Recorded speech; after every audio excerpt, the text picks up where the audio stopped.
Expansive with Anna Gatman here, and another reading from Eileen Caddy's book, Opening Doors Within, which I read every day.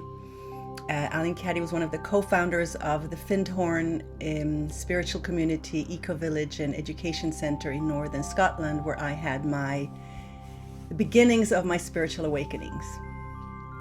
And so today I want to focus on faith. The reading today from September 23rd is about how to build your faith.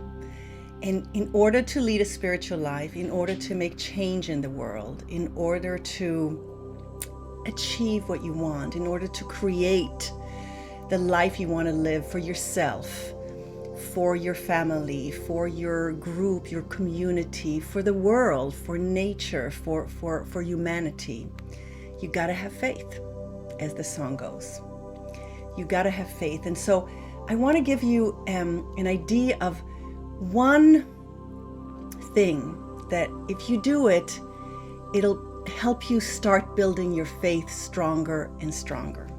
So let me first read to you the reading of today from Eileen Caddy, the message, and then I'll give you the secret, in a sense, to how you can build your faith. You have the capacity already inside you. So I'm just going to direct you in the right direction so you can start building your faith wherever you're at the beginning, or you have a lot of faith and you want to grow your faith, or you're starting, you have no faith in the world and the world is crumbling these days in all areas of life, and it's affecting each one of us in a different way, but it's affecting all of us. And so I'll give you the first step to building your faith. So here is Eileen Caddy's daily meditation from September 23rd. You cannot play a game of tennis just by standing there with a racket and ball in your hand. You have to raise the racket and hit the ball over the net. You have to take action. So with faith. You have to do something to prove to yourself that it does work when you live by it. The more you try it and realize that it works, the more confident you become until you are willing to take any step in faith without hesitation, because you know we are taking it together. And anything is possible when you are willing to do so. You have to have faith in your ability to swim before you jump into deep water with complete confidence. Otherwise, you will drown. You have to have faith in the ability to live by faith before you can do it. Faith begets faith.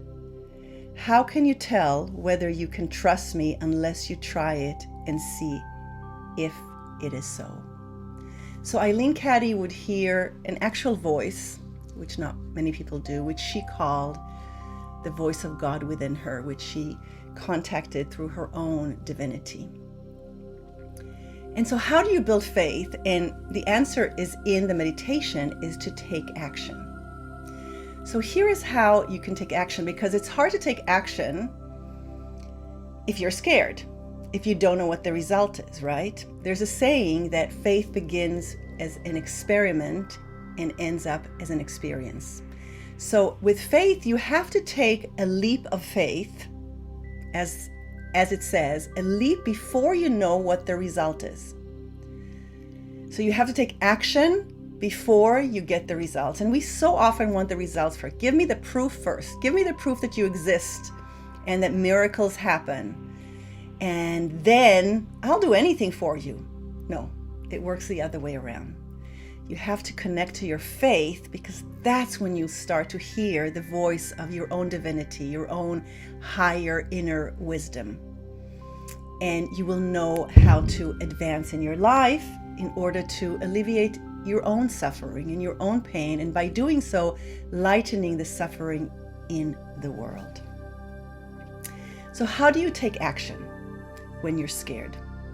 Well, think of a time when you wanted something so badly. You really longed for it, and you were willing to just do it because the desire for it was so great that you just went for it. Maybe you were scared to jump into the water, but you were told it's safe and it's okay and somebody was going to catch you, but you wanted the experience so much, more than the fear, that you jumped in. And then you couldn't stop. I mean, we were all kids jumping in the pool, in and out, or into the waves in the ocean, right? Or something else.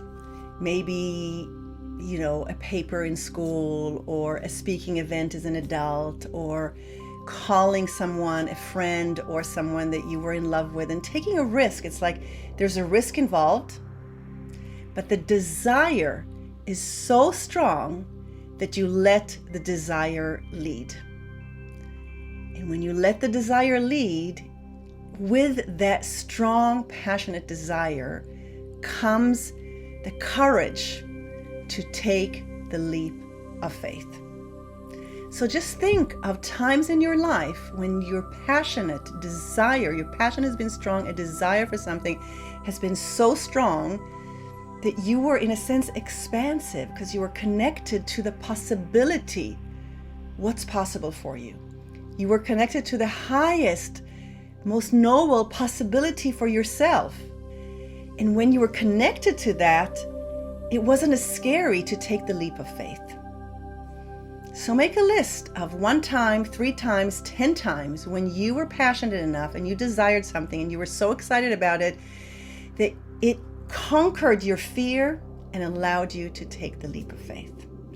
And as you remember in Raiders of the Lost Ark, I think it was the last one, but I don't know exactly, when Harrison Ford is caught between the abyss at the end of a rock and people chasing him, and clearly he's going to fall into the abyss if he takes another step, but he's going to get killed from the group that's chasing him, and he decides to jump into the abyss. And in the jumping into the abyss, rocks show up for each step and he's able to cross the abyss. So rather than having this faith that you have to work hard for and how will you do it and how will you conquer your fear, just look for traces of delight, of excitement, of passion, where you desired something so much that it weighed and made the fear, okay, it was there, but it also motivated you to take the leap of faith. And that's a more enjoyable way to start to build your faith. And then once you've done one action and you go, oh my God, what a synchronistic event. How is it possible? Just this happened and this happened just as I was taking the action. Because the world will start organizing itself for you, the universe, once you have a focused intention. And things will start happening in that direction. And then there's a compound effect of you have a thought that takes you one direction and it compounds and builds. And then it's much easier because you already have the faith that the first thing happened and the second and the third, and then you can take bigger and bigger steps. But the easy, pleasurable way in is through your passion, your desire, your delight. So just recall a time where you had it, where you had that, and then connect to that feeling again. And then try to find that feeling for what you want to do now. What is delightful about it? What's awaiting you on the other side of the bridge once you cross? And focus on that. And as long as you focus on that, you'll be able to cross the narrow bridge of fear, because you will be focused on what's awaiting you on the other side. The pleasure, the desire, the delight. So I hope this is helpful for you. I send you blessings of faith, of delight, of pleasure, and of desire. Wherever you're watching this, leave me a comment. Blessings.